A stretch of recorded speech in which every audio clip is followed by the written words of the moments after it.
Today, we're going to calculate Ayato's DPS and damage numbers. Is he good? Let's find out. Based on what we've seen so far, his skill creates a clone of himself, taunting enemies, and will explode and deal AoE hydro damage if it gets hit or if its duration ends at 6 seconds.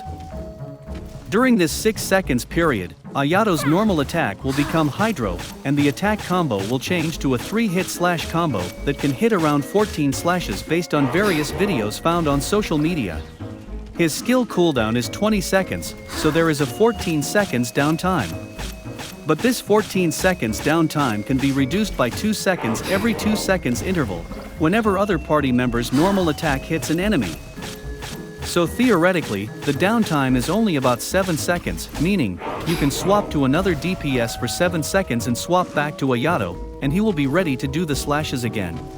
His burst creates a large field that rain down droplets of water that hit enemies randomly, very similar to Ganyu's burst.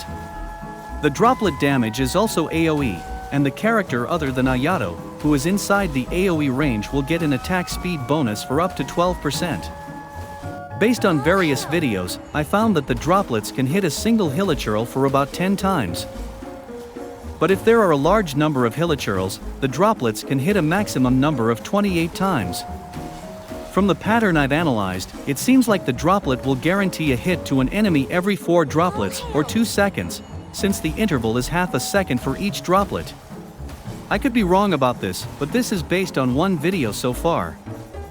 Ganyu's burst also guarantee a hit every 1.5 seconds interval, outside of the random icicle damage, so Ganyu can hit a single hilichurl for about 12 to 13 times, which is more than Ayato's burst. Ganyu's icicle damage also has higher multiplier. Lastly, Ayato's max HP increases his skill slashes and burst droplets damage.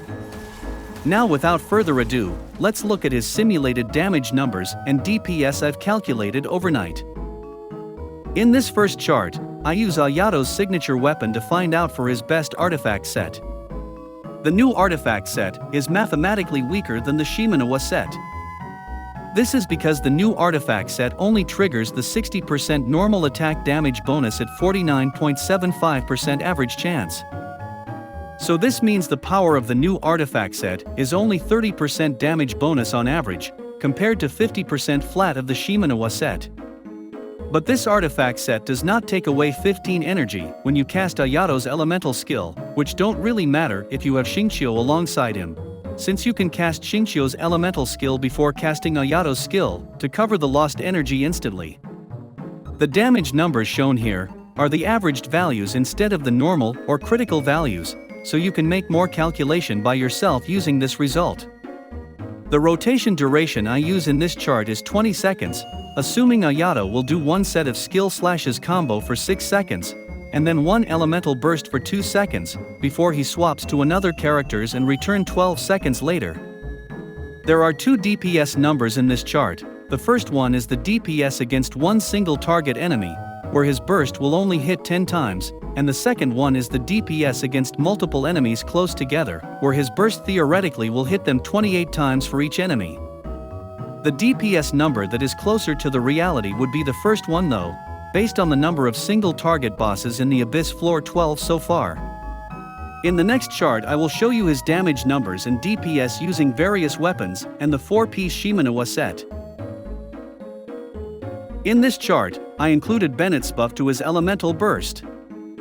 This is because his burst snapshots, so he can gain a lot of DPS by just consuming 2 seconds of the Bennett's buff. As you can see, Jade Cutter is his second best weapon after his signature weapon, but the DPS difference is negligible. But expect some buffs to his signature weapon in the future, because obviously they don't want this to happen. And our 5 Harbinger of Dawn is currently the best free-to-play weapon for him as long as you can manage his HP to not drop below 90%.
Next, I will show you his Constellation DPS Comparison.